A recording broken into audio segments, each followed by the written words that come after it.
Soyez les bienvenus si vous nous rejoignez sur France 24. En République démocratique du Congo, les civils continuent donc de payer un lourd tribut à l'insécurité dans l'est du pays.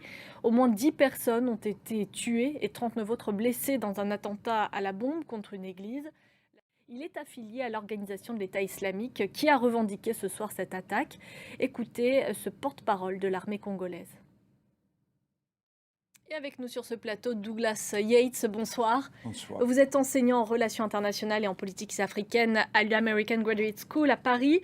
On parle souvent des rebelles du M23 en République démocratique du Congo. On parle beaucoup moins des ADF, ces forces démocratiques alliées. Qui sont-ils? Quelles sont leurs motivations?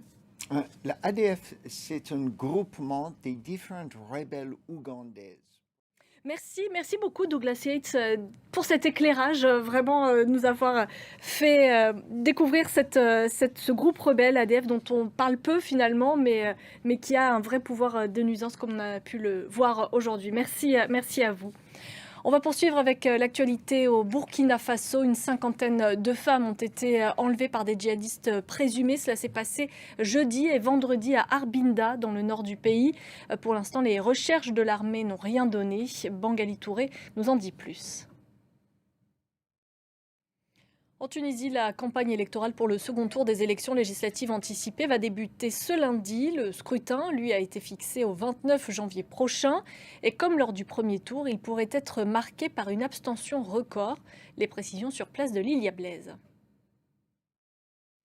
Le président algérien Abdelmajid Tebboune sera reçu en France par Emmanuel Macron en mai prochain. Annonce faite ce dimanche par la présidence algérienne après que les deux présidents se sont entretenus par téléphone. On en vient à présent à ce drame survenu au Népal. Un avion en provenance de Katmandou, la capitale, s'est écrasé dans la matinée avec 72 personnes à son bord. Les autorités font état d'au moins 67 morts. Florent Rodeau. Le secrétaire général de l'OTAN, Jens Stoltenberg, s'est exprimé ce dimanche dans les colonnes d'un quotidien allemand. Il a annoncé que l'Ukraine pouvait s'attendre à recevoir de nouveaux armements lourds de la part des Occidentaux. Les recherches se poursuivent pour tenter de retrouver des survivants dans les ruines de l'immeuble bombardé par l'armée russe à Dnipro.